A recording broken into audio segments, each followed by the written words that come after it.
But I mean, it's a good month for sure. But All right, let's tell them today is April 26th, 2025.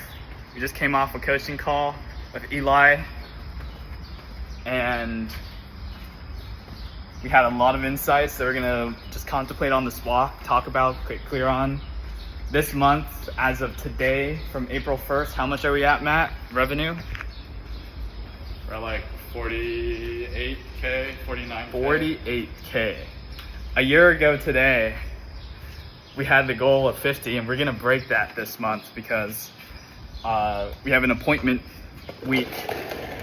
That's at least gonna be 4.5K. So we're breaking our goal, which is like, for me, it was the first time I actually saw the number in Stripe. I literally just came to realization. I was like, bro, we made $50,000 in a month. In the past 4 weeks, we've made around $60,000, like $57,000 in the past 4 weeks. And so I think a lot of this, which is like around 40 something thousand in take I think the main things, I think like two main things. It's like we grew a lot in character over the last few months. Let's go. And also we just got out of winter, which, you know, is slow season for roofing. Now we're heading peak season, Matt is crushing the sales. Like, how many deals did you sign this week? Signed 5 deals. 5 in a week. That's a record. And I have 4 onboarding calls next week, literally, on one day. So things are just scaling. We're hiring new ISA team member. We're ramping it up because we have a lot more lead flow. We have almost 37 active clients or something like this. We have 12 we need to onboard. I have like 12 that I literally need to launch. Bro, that's like another probably like what? For May, if all of them are in KPI, it's gonna at least be 20 another or 30K. 10K at least. I mean, it is gonna be their first month, but yeah, that's true. But it's also May. Yeah. So like this year, we're gonna be very profitable. If we just keep our expenses low, like, we could very much hit our income goals. So let's talk about the Eli call. What do you feel like is the main takeaways you want to touch on first? Does any of this even matter? The amount of money that we're making, like, all right. What do you mean by that question? Like, yes, we're on cloud 9 right now because this is our best month, but like, I don't think that it's a good like kind of thing to associate your self-worth with, like how much money you're making and how much money you're taking home, things like that. It's often a reflection of your self-improvement, but this is a takeaway I had earlier this morning, and Eli really resonated with it, and it was kind of alignment where it's like, you're still the same person at 100K a month. You know, you're still the same person if we actually hit our revenue goals or if we don't. But the business just so happens to be correlated to how much you develop yourself. But that doesn't necessarily mean when your business takes a decline, you've taken a decline. It's just correlation, not causation. So what that means is you shouldn't attach your self-worth to the business and how much you're making, because that's a losing game. That's a losing game. You're placing your identity in external outcomes and circumstances. You're placing your sense of self-worth and validation on things outside of you. And then another takeaway I had was DCA, decisive, committed action. Like Eli, we had a coaching call with him that was blocked for 1 hour, but it ended up going into 2 hours. And it wasn't, he had to summon the energy to be able to do that. He just told us transparently. It's not like he was like, this is a chore. This is like a conscious effort. It was a decisive, committed action to actually show up in that way, because it's not easy to give high level leadership advice for that long, for that extended period on a Saturday when he has a bunch of stuff, like he has a bunch of stuff planned. We have a bunch of stuff planned as well, but like, it's a decisive, committed action. I saw that come into fruition yesterday, where my first call I closed, and then I had 2 no-shows. One of them I was supposed to sign on, and then they gave me an objection right at the last minute before the call, and I was like, and I had one more call at 3 p.m. and I really didn't want to hop into the call. I was about to just like not be fully present on the call. I was about to like, okay, here goes another call, because with this prospect, he wasn't as knowledgeable about marketing, so I would have to do a lot of information. It would take a lot of energy to explain things to him. So I'm like, oh my gosh.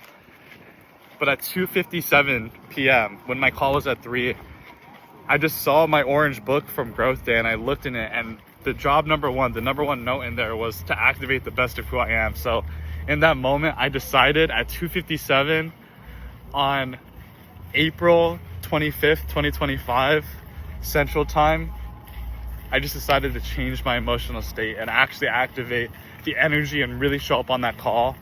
And I don't think I would have signed him on if I did that, right? But then, you know, we're able to sign him on. He's gonna be an amazing client, bro. Like, new market, they just got hit with the storm. He literally was like, how soon can we get launched? Like, that's why we booked the onboarding call for Monday. He has great expectations. He's not as marketing savvy, but like, dude, he's gonna be an amazing client. And I don't think I would have signed him on if I didn't actually make that conscious effort to summon that part of me and just be like, okay, summon the patience, summon the energy, the emotionally aware, activate, yeah. Like, the emotional awareness is so key in that, because Matthew realized, you know, he was just drained, and like, but actually being aware of that in the first place, and then the next step is consciously choosing to change your emotional state. I mean, how it was a decisive, committed action. Like, how do you feel like you did it? Like, how did you do it? Was it just like one moment? Was it a thought? Like, it was a thought, and I just thought back to Growth Day when he was like, activate. I literally did Qigong, and I was like, bro, just activate, like, step into the new version. Like, it was crazy, but I just showed up. Didn't you like yell at yourself? You're like, you literally I literally yelled. screamed like, activate, come on. And I did like Qigong, I was tapping myself. I was like, come on. And then I literally just like stepped into this new version where like, I was attentive to what he was saying. I was asking the right questions. I don't think by any means I would have been as attentive on that call and really probed on his problems if I didn't do that. And we were able to sign him on the first call that I had with them. And that was just like a formative moment for me, legit. Like, I'll always remember 2:57 p.m. Central Time, April 25th, 2025. That's the moment I realized that DCA, which is what Eli was teaching us, decisive, committed action, the power that it actually has. The question also, the follow-up on that is, what is the next action step I need to take out of place of courage and integrity in this season of my life right now? Like, what is the actual, even if it's painful, even if it's uncomfortable, what is that next step that I need to take, that I know I need to take? That question I've been wrestling with, because I'll share kind of my experience for the week. There are clients, I wouldn't say they're on fire, but it's just like, I have to realign their expectations to, like, for example, we had a client who's like, hey, it's been slow, but the ad account their card wasn't actually spending, and she wasn't aware of this. And so she's like saying, hey, it's been horrible, like no leads, you know, but she didn't have that expectation. And I can't come from a place of assuming she knows how everything goes. That's not like, that's me making assumptions. It's not coming from a place of service, of love, like of empathy. So part of this kind of it gave me a sense of fear, of rejection, of like, if I show up to this call, you know, she's like really angry, and I always play these scenarios in my head, like a client may churn, they might refund, charge back, like they say bad stuff about us, which never once has happened to me with actual clients. So it's just funny how the brain just like sometimes does that. They play scenarios. But now I was like, what do I know? What would the best version, high performance version of Elijah do? He would show up to that call, do some Qigong, activate, and just show up for Laura. Win, lose, or draw. Win, lose, or draw. They love you. Yeah. And bro, it's like, what's common knowledge to you is not common knowledge to, you know, maybe other people, like our clients. Like, you know that the main problem is that, yes, she hasn't been bringing in leads, but it's also because she hasn't been spending money. And if you come from a place of grace and understanding, like, hey, I completely appreciate where you're coming from on this as well. I know how frustrating it could be when you don't see the leads coming in. And just thoroughly explaining the process of how, the card just wasn't being charged. And it was no one's fault. It was just like the card just wasn't being charged, but it was a lapse of maybe communication on your end, letting you know. So, and you can even like frame it in a good way, like, hey, the good news is we actually haven't been spending money on this card, so, or maybe that's not good news, but like, the good news is that we can take change right now and fix this, whereby now we'll start being charged again for the card, so we can start getting the ads up and running, and just having the patience, like, bro, summoning the patience, because again, this is like maybe a little bit more clear to you because you actually run Facebook, guys. You actually know all this stuff. Like, you had to spend money to get impressions, but what's common knowledge to you isn't common knowledge to everyone. And just summoning the patience, bro. Whenever you're in that conversation, summon the patience to understand that, like, bro, you can serve someone. Not everyone's on. They just may not have the understanding. So, what else do you think we what's another takeaway? Oh yeah, you wanted to tell like the crazy kind of connecting the dots of Eli's story and literally how it like directly affected, or not directly, but you want to go different, like, you want to go on longer? I mean, we can go around the neighborhood. There's another walk. Sure. Tell him how like Eli got started in this space. There was another Korean dude named Caleb Shea, and they were friends, I think, and they were in, I think, Eli or Caleb's basement when Eli was 18 years old. He was 1.8, I don't even know if, low grades. Yeah, low grades in college. Community college. And he was thinking about working at Whole Foods. Like, literally, like, it was in his consideration. Like, that was the path he was going to go on to. And then Caleb just hit him up. He was kind of in the online entrepreneur space. He's like, hey, you've heard of agencies? Do you want to start an agency? And that's... He knew he was in car... He knew he was in... He was a car sales. Yeah, he was car sales. And he had that belief. Like Eli said, like, if Caleb didn't believe in him in that period, and Caleb literally said to him, like, hey, just give me 6 months. Give it 6 months. This will change your life. If Caleb didn't step in to that place for Eli and, like, really believe in Eli with true conviction that he could, succeed in online entrepreneurship and growing himself and all this stuff, he wouldn't have joined Agency Lab, which is the program, Joel Kaplan's program, where he sold Tony Lee. He was actually like in 2021 or whatever when Tony, he wasn't even a name in the space, and like I don't think he even knew English or something. He was still in Vietnam. Bro. And he had to sell his last cryptocurrency. Yeah, he had to like sell his crypto to get money in his bank account, and Eli got him to Agency Lab, and that's when Tony started the story. And then when you think about it, 2 years later, or 3 years later, 2024 rolls around. Tony Lee hops on a call with me to sell me. That call shouldn't have closed anyways. Like, literally, I can already see it. This is literally divine intervention. I didn't come into that call like wanting to buy. I didn't think I needed help. Somehow Tony, like, miraculously, literally, got me into the program, Serve Others. If we didn't join Serve Others, we wouldn't have met Matt. We wouldn't have met Tony, Eli. Josh, We wouldn't have Data Systems. We hit 30K. Like, literally tripled our business once we joined Serve Others. For all our friends, Danielle, Colton, we wouldn't have known Jabez, bro. Jabez. Asa, Enoch. We probably wouldn't like have gone to the point where we were comfortable going to events in person, because Colton was the one who invited us to the sales event. We wouldn't have known Colton if it weren't for Serve Others. And then we might not have had our roommates for next year, bro. Or growth. We definitely would not have gone to Growth Day because Eli connected us to Anas, who knew Brendan. And we wouldn't even be under, like, literally on that call with Eli because we wouldn't have known him us talking about having that conversation, when we thought that, like, connecting the dots all started when Caleb talked to Eli. Is like, literally, how could this be a coincidence? Yeah, and it's so easy to connect the dots going backwards and look at this stuff now, but what's harder and what really takes things to the next level is when you can start connecting the dots. And like, if the dots connected in the past, why won't they connect in the future? Yeah. And it just gives you so much conviction in everything that you're doing, that everything will work out, everything has a reason. God has a reason for everything. Tell them about the verse, James.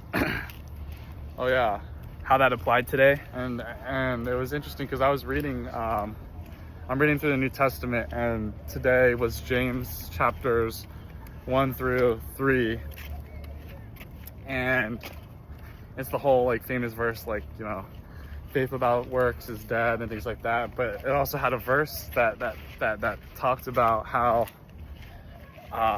the riches of this world fade away, and you know, in heaven obviously it's flipped around where the poor are great and the rich are not great. And it really flipped that paradigm where it's like, if we just optimize our life just for worldly riches and worldly desires, that's not from God, you know.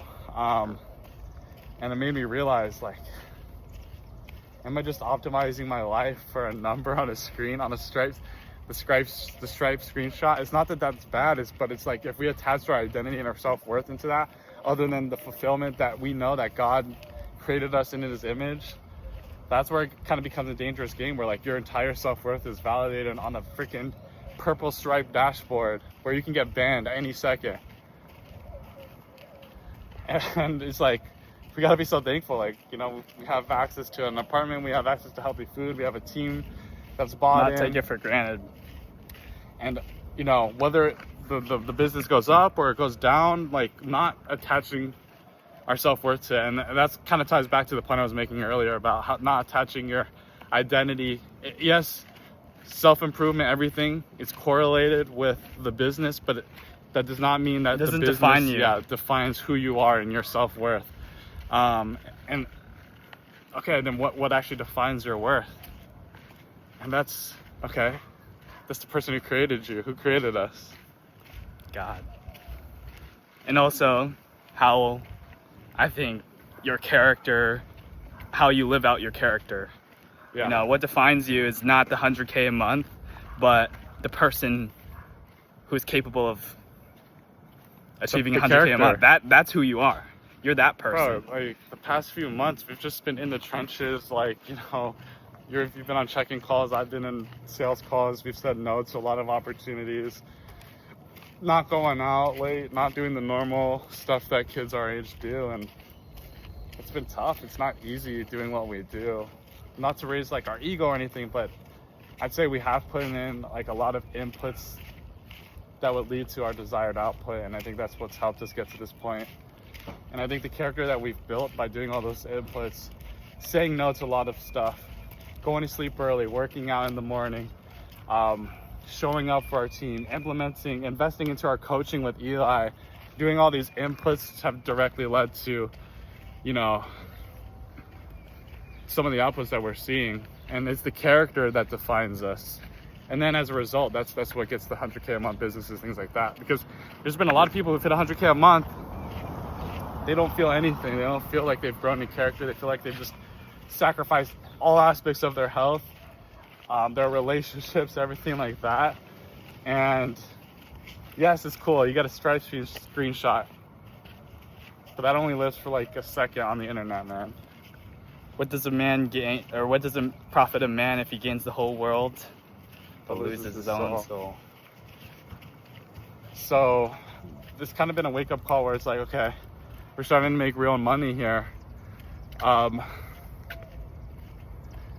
We can't lose our soul in the process. And tell them about what we got planned in 2 weeks from now. Part of that, you know, is optimizing for not just our relationships, or not just the business, but also our relationships with our family. So I'm super excited. It's so funny. In the peak of our business, when everyone would double down, we're actually taking a trip to Japan for 2 weeks with our dad. Oh yeah. Not as like a, oh yeah, we made it celebration sort of thing, but we actually pre-planned it. Yeah, this is something that we've been planning for December. Like, since it was December, literally his yeah. Christmas present, and we're prepaying the tickets and everything.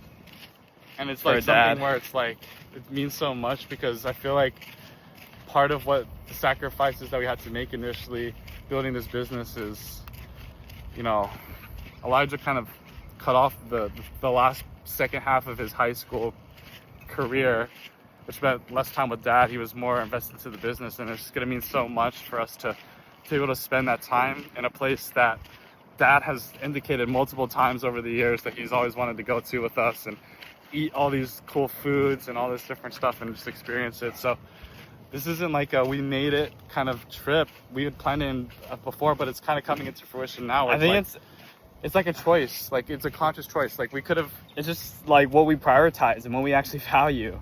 Because we can very well hit 100K next month. It's very real. Like If we double down, exactly.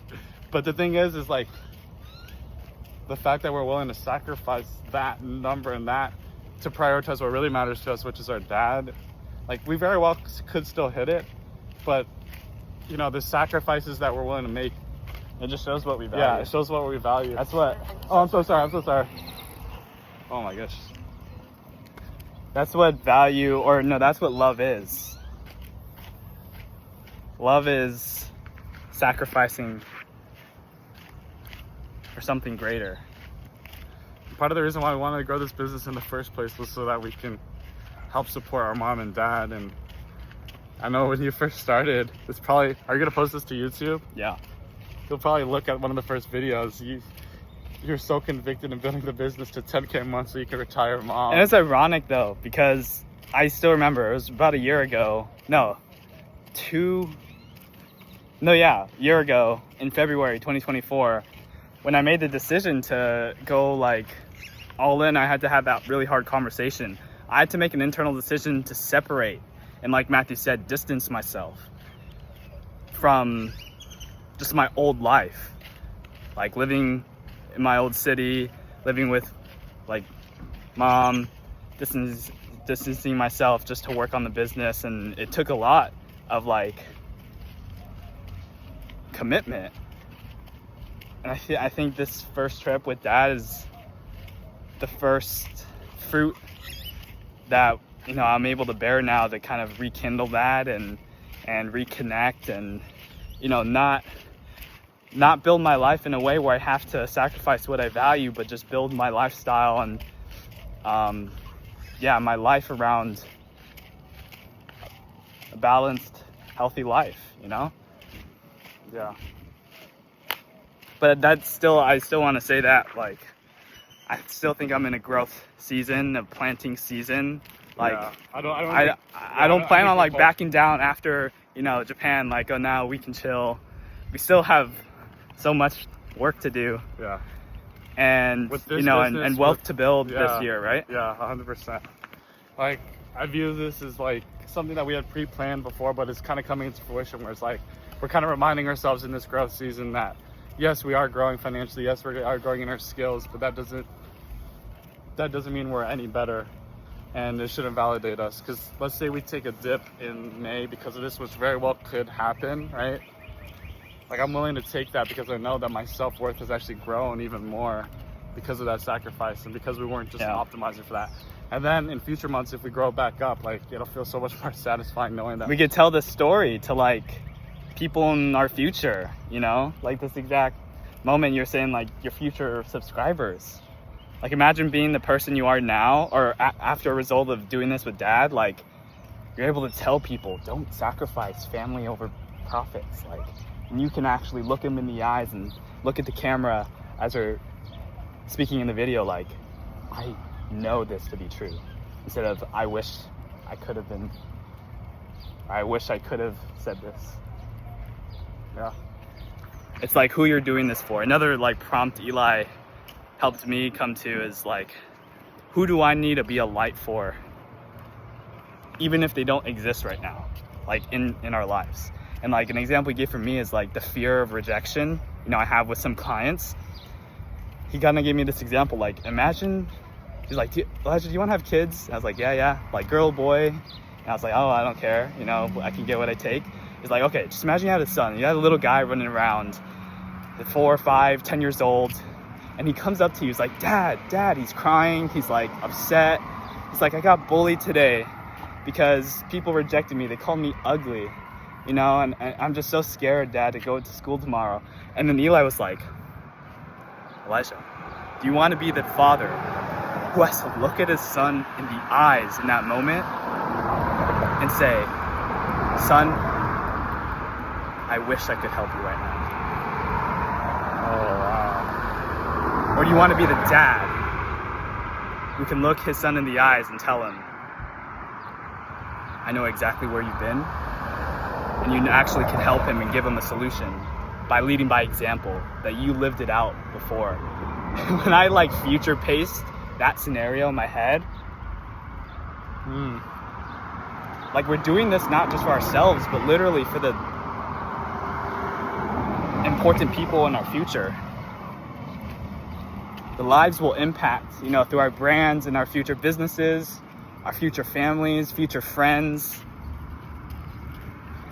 That was a really big takeaway this week. That's big, bro. Man, this week, April 21st to April 26th, was such an incredible growth week, I feel like, for me. It's amazing, bro. I'm glad to hear it. Wait, let's do that. Wait, hold on. We gotta get this on camera. Welcome to the Kim Bros handshake. Hold on. Can this actually stand? I don't know if it can. Wait, let's put it on maybe the pole over there. Propped it under something. People will know this to be the Kim Bro signature. There might be a tree in the way. You ready? That's it. We're supposed to say that's it.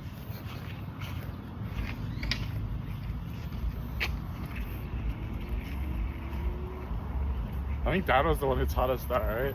It's from, what was it, Community, I think. Oh. Troy and Abed in the morning. I remember watching that with Dad. Hey. Yeah. Everything comes full circle. All the dots connect. It's just you don't see it until after. So if you can build a superpower of just connecting the dots. And like building the faith that like what you're experiencing right now is supposed to happen, that you're exactly where you need to be. James 1 talks about this as well. Like, I think it's also in James 2, like about building, or maybe not, but James 1 talks about like how troubles and that builds faith. So that builds your faith stronger. If you go through seasons of worry and you maintain faith, that actually strengthens it. So I don't know, I don't anticipate that every single day will just be on cloud 9, that'll be easy, but in this current moment we're starting to see some of the dots connect and be really grateful for it, man. Yeah, we can ride the momentum for the next couple weeks. I mean, yeah. I mean, heck, we could take it into Japan, you know, bring the best version of ourselves there. We could just do like another 50K. Bro, next time we'll be doing a recording like this, we're gonna have I'm gonna use my iPhone 16 back camera. We're gonna do some nice color, we're just gonna edit some nice content for the brands, for the YouTube. So we'll probably be doing some vlogs like this in Japan. I'm excited. Let's go. Next week we gotta crush. We gotta finish, you know, the week strong. Set ourselves up for success next week so we can, you know, give ourselves a lift off for Japan. Yeah. Want anything else to add before we end, Matt? God loves you. Jesus loves you. Jesus loves you. Jesus loves you. Oh, do you have a key? Oh, I have a key. Yeah. Okay. Peace, everyone. Kim Bros, April 26, 2025. Peace.